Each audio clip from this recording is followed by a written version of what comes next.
राधे राधे प्रिय भक्तों। आज जो बात मैं कहने जा रहा हूं उसे ध्यान से सुनना, क्योंकि हो सकता है ये कथा सीधे तुम्हारे जीवन से जुड़ी हो। और अगर आज की बात तुम्हें समझ आ गई तो तुम अपने ही मन के अंधेरे से बाहर निकलने का रास्ता देख लोगे। प्यारे भक्तों, क्या तुम्हारे साथ कभी ऐसा हुआ है? सब कुछ ठीक है, घर है, काम है, लोग भी हैं आसपास, दिन भी कट रहा है, लेकिन फिर भी मन कहता है कुछ ठीक नहीं है। भीतर जैसे खालीपन है, एक सन्नाटा, जैसे भीतर कोई आवाज पुकार रही है पर तुम सुन नहीं पा रहे। कभी ऐसा लगा है कि तुम थके हुए हो, बिना वजह कोई भारी काम नहीं किया, फिर भी मन थका हुआ है।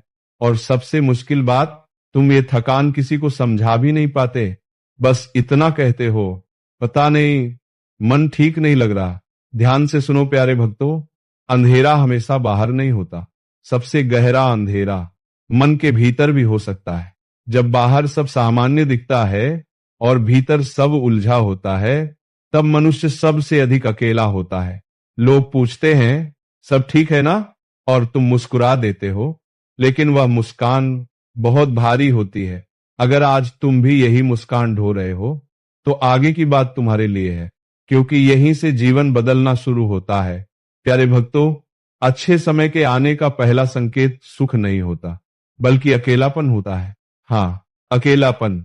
जो बातें पहले हंसा देती थी अब बोझ लगती हैं। जो लोग कभी बहुत अपने लगते थे, अब उनके साथ बैठकर भी मन थक जाता है। और तुम सोचते हो मुझ में ही कुछ गड़बड़ है। नहीं, ये कोई दोष नहीं है, ये कोई सजा नहीं है। जब आत्मा को ऊंचाई पर ले जाना होता है तो पहले उसे भीड़ से अलग किया जाता है, क्योंकि भीड़ में आत्मा की आवाज सुनाई नहीं देती। धीरे धीरे तुम्हें लगेगा मैं पहले जैसा नहीं रहा। पहले जो बात तुरंत गुस्सा दिलाती थी, अब वही बात बस चुप करा देती है। पहले जो चीज बहुत जरूरी लगती थी, अब उसके बिना भी मन चल जाता है। तुम घबरा जाते हो, क्या मैं कमजोर हो रहा हूं? नहीं, ये कमजोरी नहीं, जागरण की शुरुआत है। लेकिन ध्यान से सुनना, क्योंकि यही ज्यादातर लोग खुद को गलत समझ लेते हैं।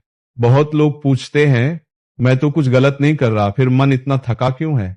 क्योंकि प्यारे भक्तों, मन तब थकता है जब मनुष्य बहुत समय तक अपने असली स्वभाव के विरुद्ध जीता है, जब वो सबको खुश रखने की कोशिश करता है, जब वो अपने दर्द को बार बार दबाता है। ये थकान आलस्य नहीं है, ये आत्मा का संकेत है। अब मुझे सच चाहिए, नाटक नहीं। कभी कभी बिना किसी वजह मन भारी हो जाता है, कोई बड़ा दुख नहीं, फिर भी आंखें नम हो जाती हैं और तुम घबरा जाते हो। पर सुनो, ये आंसू कमजोरी नहीं है, ये सफाई है। जब आत्मा पर बोझ बढ़ जाता है तो आंखें उसे बहाकर हल्का करती हैं, और यहीं से जीवन एक मोड़ पर खड़ा होता है। यहीं से जीवन या तो टूटता है या बदलता है। अगर तुम यहां से भाग गए तो वही जीवन फिर दोहराया जाएगा, लेकिन अगर तुम यहां ठहर गए तो जीवन नई दिशा लेगा। अब सुनो, क्योंकि आगे वही होता है जहां ज्यादातर लोग हार मान लेते हैं। यहीं से जीवन जैसे अचानक रुकने लगता है। जो काम किसी तरह चल रहे थे, अब वही अटकने लगते हैं।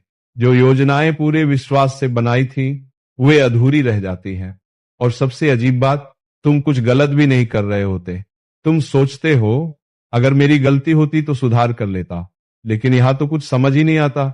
यही वह समय है जहां मन सबसे ज्यादा टूटता है। लेकिन ध्यान से सुनना, जब जीवन की दिशा बदलने वाली होती है तो पुरानी गति अपने आप थम जाती है। ये रुकना दंड नहीं है, ये संकेत है। अगर गाड़ी गलत रास्ते पर जा रही हो तो पहले उसे रोका जाता है ताकि उसे सही दिशा दी जा सके। जो रुक रहा है वह तुम्हें रोक नहीं रहा, वह तुम्हें बचा रहा है। फिर एक और कठिन चरण आता है। पुराने दर्द लौटते हैं, पुराने अपमान, पुरानी यादें, पुराने आंसू। तुम सोचते हो मैं तो आगे बढ़ चुका था, ये सब फिर क्यों? ध्यान से सुनो, ये पीछे जाना नहीं है, ये भीतर की सफाई है। जो दर्द दबा रहता है वह शक्ति नहीं बनता, वह बोझ बनकर जीता है। इसलिए उसे बाहर आना ही होता है। कभी कभी बिना वजह आंसू आ जाते हैं, मत रोकना उन्हें। आंसू आत्मा का स्नान है। जो शब्दों से नहीं निकल पाया वह आंखों से निकल जाता है। इस समय खुद से लड़ना मत, खुद को समझाना मत, बस खुद के साथ बैठना सीखो। और फिर धीरे धीरे एक नई अवस्था आती है। बाहर कुछ भी साफ नहीं होता, पर भीतर एक अजीब सी स्थिरता जन्म लेती है।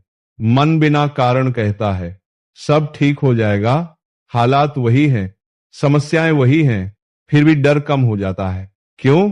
क्योंकि अब मन परिणाम पर नहीं, प्रभु पर टिकने लगता है। यहीं से सच्चा परिवर्तन शुरू होता है। पहले अपेक्षा थी, ऐसा ही होना चाहिए। अब आशा है, जो होगा वह ठीक होगा। अपेक्षा टूटती है, आशा संभालती है।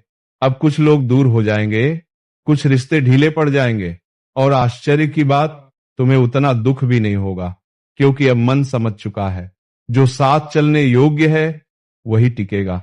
कम बोलना सुकून देगा, मौन भारी नहीं शांत लगेगा। फिर एक दिन मन शिकायत करना छोड़ देता है, मन सवाल करना छोड़ देता है, और भीतर से बस एक प्रार्थना उठती है, हे प्रभु, जो ठीक लगे वही करना। प्यारे भक्तों, यही समर्पण है, और समर्पण कमजोरी नहीं, सबसे बड़ी शक्ति है।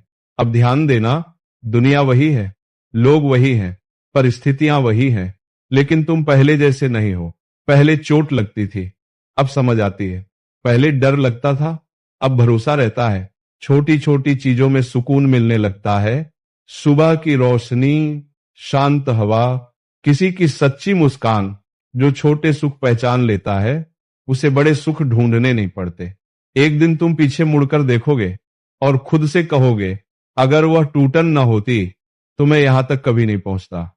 याद रखना, तुम टूटे नहीं थे, तुम तराशे जा रहे थे, तुम खो नहीं रहे थे, तुम्हें सही दिशा दी जा रही थी।